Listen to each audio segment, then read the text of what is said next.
Vamos a viajar a la España de los años 30. Imaginemos un país que se lanza a un experimento increíble, casi utópico: dejar atrás una monarquía de siglos para convertirse en una república moderna, democrática. Fue un momento de una esperanza brutal, un sueño de progreso que parecía al alcance de la mano. Pues bien, esta es la historia de ese sueño y de cómo se convirtió en una auténtica pesadilla. Y es que todo arranca con una idea. Después del fracaso estrepitoso de la dictadura de Primo de Rivera, había una sensación en el aire casi palpable. La monarquía ya no daba más de sí, estaba agotada. Para intelectuales como Ortega y Gasset, la república no era solo cambiar de rey a presidente, no. Era mucho más, era la oportunidad de oro para que España, de una vez por todas, se subiera al tren de la modernidad europea. Vale, pues este va a ser nuestro recorrido. Veremos cómo nace esta república, las reformas tan ambiciosas que se intentaron, cómo esto dividió al país, por supuesto la caída en la guerra y, para terminar, el legado tan terrible que dejó. Y aquí viene lo increíble, la velocidad a la que pasó todo. ¿Cómo es posible que un régimen con siglos de historia se viniera abajo en poco más de un año? Y casi sin pegar un tiro. Vamos a verlo. Es que la cronología es de vértigo. Primero, en enero del 30, dimite el dictador Primo de Rivera.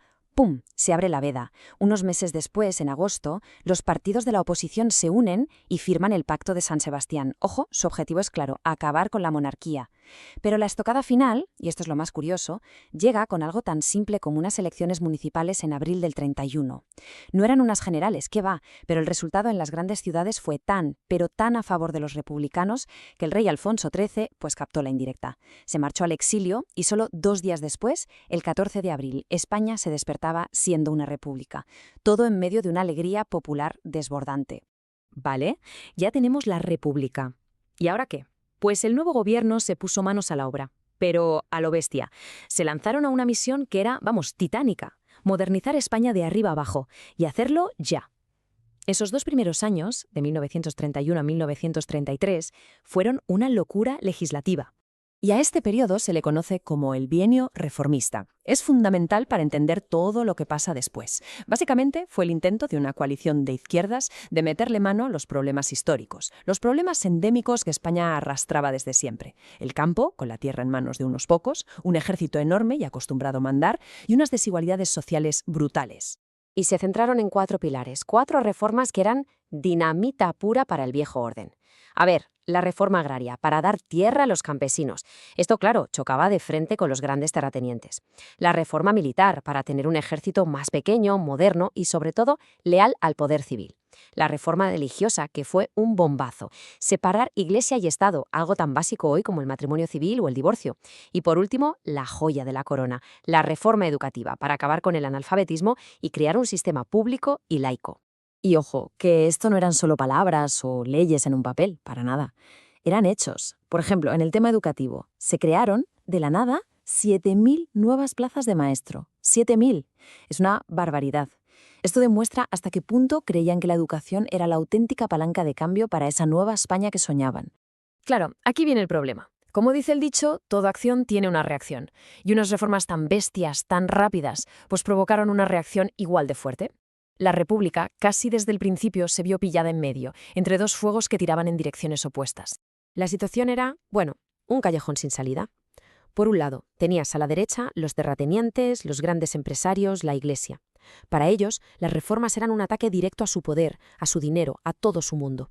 Pero es que por el otro lado, la izquierda más radical, como los anarquistas de la CNT-FAI, decían que todo esto era calderilla, que eran reformas de burgueses y que no valían para nada, que lo que había que hacer era la revolución ya. Así que la República se encontró en una posición imposible. Para unos iba demasiado rápido y demasiado lejos, para otros no se movía del sitio. ¿Y qué pasó? Pues lo que suele pasar en política, que todo este descontento se fue a las urnas. En las elecciones de 1933, que además fueron las primeras en las que votaron las mujeres, hubo un vuelco espectacular. La coalición de izquierdas que había impulsado las reformas se pegó un batacazo y el poder pasó a una nueva mayoría de centro-derecha. Y el nuevo gobierno pues hizo exactamente lo contrario. Se dedicó a darle al botón de deshacer, a meter marcha atrás a casi todo. Frenaron en seco la reforma agraria, hicieron las paces con la Iglesia, pararon las reformas educativas. Para la izquierda, lógicamente, este periodo fue el bienio negro. Lo vieron como una traición, un retroceso que solo sirvió para echar más leña al fuego de la polarización. Y aquí la cosa se pone muy fea. Es octubre de 1934. La izquierda teme que la CEDA, un partido de derechas al que ven como una amenaza fascista, se haga con todo el poder, así que convocan una huelga general revolucionaria.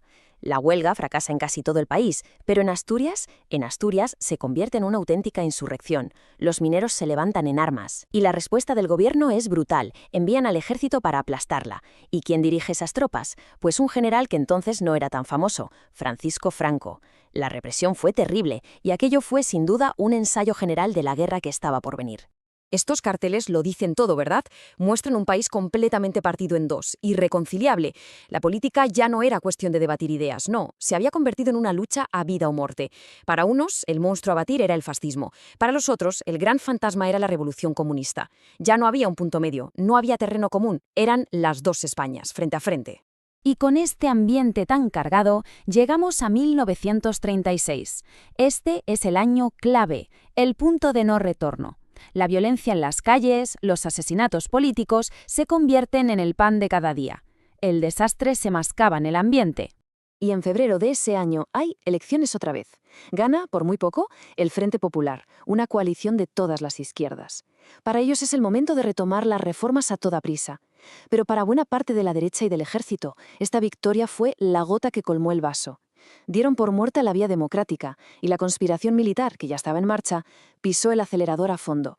El 17 de julio de 1936, en Marruecos, arranca el golpe de Estado. El plan era tomar el control de todo el país en cuestión de días, pero fracasó. No triunfó en las zonas clave como Madrid o Barcelona. Y el resultado de ese fracaso no fue la paz, sino la catástrofe. España se partió por la mitad. Acababa de empezar la guerra civil. Como se ve en este primer mapa, la zona sublevada, los nacionales, controlan sobre todo el interior, mientras que la República aguanta en las grandes capitales y en las zonas industriales. El primer gran objetivo de los sublevados es Madrid, pero la ciudad resiste heroicamente. Así que Franco, que para entonces ya se ha convertido en el líder indiscutible del bando nacional, cambia de plan. Piensa, si no puedo tomar la capital, vamos a ahogar a la República. Y su nuevo objetivo es la Franja Norte. Asturias, Cantabria, el País Vasco. Era el corazón industrial del país, y su conquista era vital para ganar la guerra. Y este movimiento fue, estratégicamente, el golpe de gracia. Una vez que cae el norte, las tropas de Franco avanzan imparables hacia el este, hasta llegar al Mediterráneo. ¿Y qué consiguen? Pues lo que se ve en el mapa, cortar el territorio republicano en dos. Dejan Cataluña aislada del resto de la zona republicana. A partir de aquí, la guerra estaba prácticamente sentenciada. El final fue la caída de Cataluña.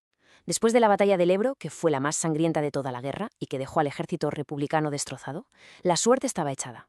Barcelona cae en enero del 39.